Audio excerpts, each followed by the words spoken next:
Hey friends, this is Marilyn from tarotclarity.com, and today's video is the third installment of the Top Tarot Trumps challenge, video challenge that Mascha started a little while ago. I saw that she released her top five, or her favorite five female popes, and so I know it's time for me to do it too. Now, I never see Mascha's before I do it because I don't ever want to be influenced by whatever somebody else does, because, you know, that's a very tempting thing. So I'll watch hers after I do mine. So I have five female popes that I've put aside that I think are extremely intriguing to me. Not necessarily my favorite images, because every time I do this, I think of a different angle for each of them. And for this one, I'm thinking mostly because the female pope is one of the very few characters, I think, that could have a historic reference. Like, there is a human being that the female pope could be modeled after. Now, we could be mistaken, and it might not be modeled after anyone in particular, but of all the cards in the tarot deck, it's probably the one card that really is fashioned after a particular person, at least in its origin story. So what did I pick? I picked the decks that I think are among the earliest decks that would have had memory, right, of the female pope and who she might have been.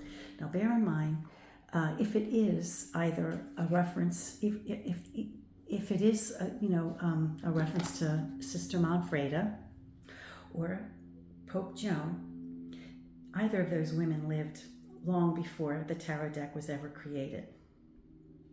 So, but just type in, do a Google search, say female pope, and you'll just get entry after entry after entry after entry after entry of Pope Joan. So if she's this popular 800 years after she was a thing, or a possible thing, imagine how popular she would have been only 100 or 200 years after. So let me flip the camera and I'll show you the choices that I've made. Okay, my five choices are not in any particular order. What I have, the selections are the Visconti Sforza, the tarot deck that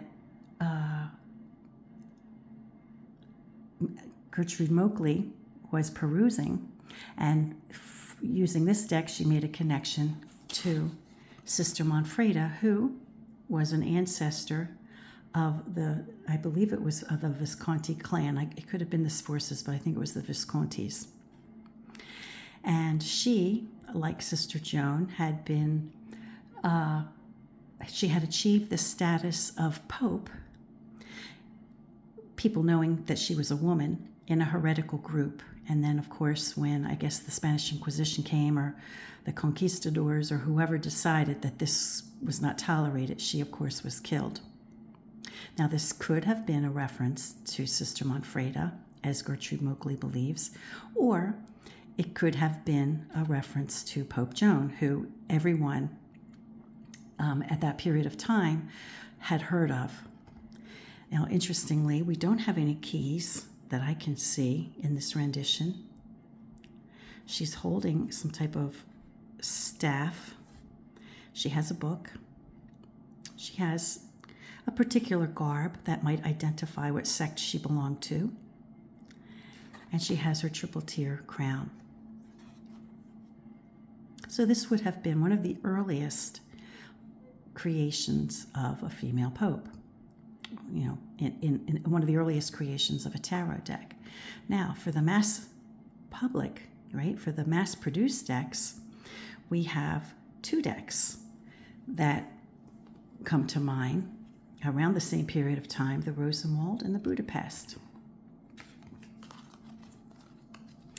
Now, these might have come, 25 to 50 years after the earliest of the Visconti Sforza decks.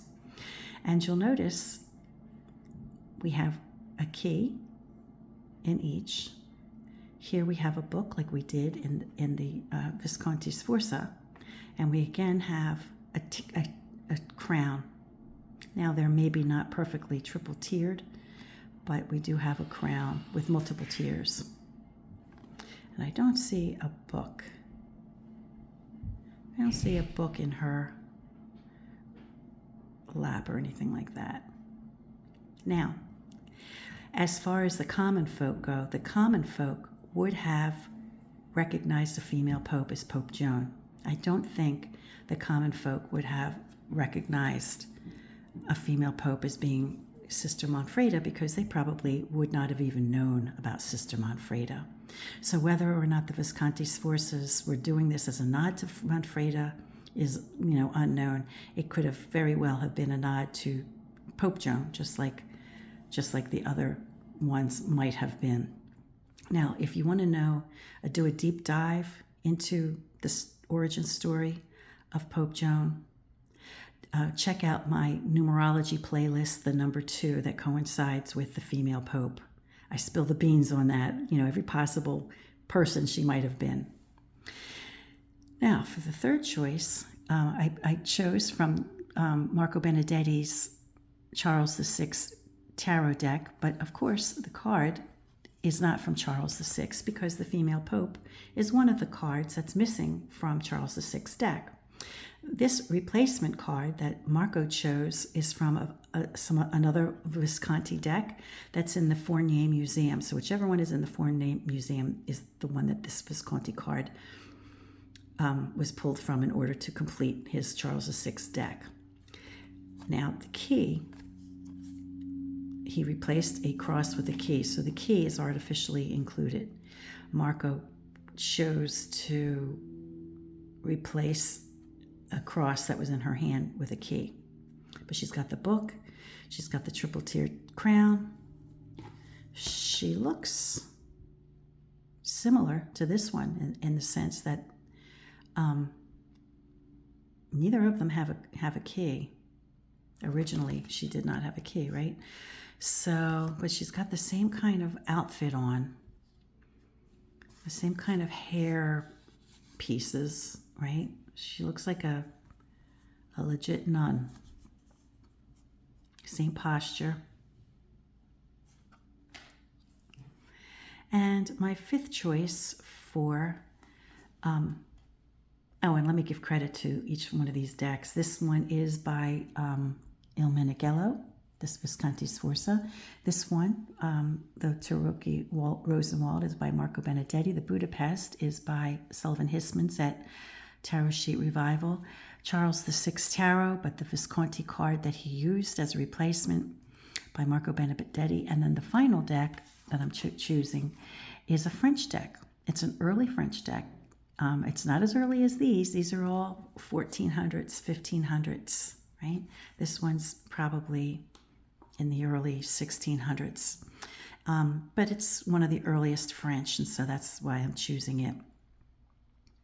This one is the Anonymous Tarot of Paris, and this version was published by the International Museum of Tarot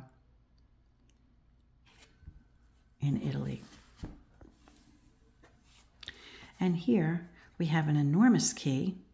We have a triple tier crown. She has a book that she's barely touching. She looks like she's about to drop it. She's got some interesting things going on down here.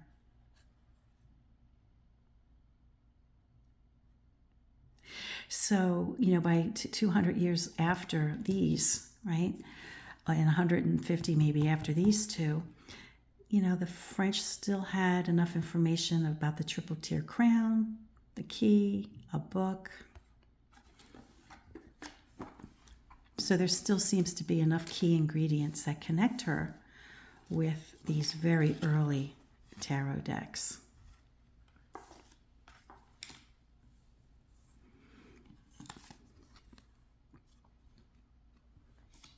Anyway, I'm fascinated by the female pope because she is, like I mentioned, one of the only cards that we might remotely possibly connect to an actual historic figure. And for this reason, I think she's a very interesting person and a very interesting card indeed. And so I always like to go to the source. And if she's a character in this deck that we can actually go to the source of, these cards would probably, these early Italians actually, are probably the closest source that we can get. And then this one, interestingly, seems to still share some of the same common ingredients. So I hope this has been interesting to you. Like I mentioned, if you're interested in the origin story of the female pope, please check out my numerology playlist. Look for number 2, or the female pope, or the popessa. I'm not sure what I called it, but I'm sure I called it number 2 and the female pope, something like that. If I can find the link to that playlist, I'll put the whole playlist down below, and you can watch the whole playlist. Until next time, friends, peace and stay well.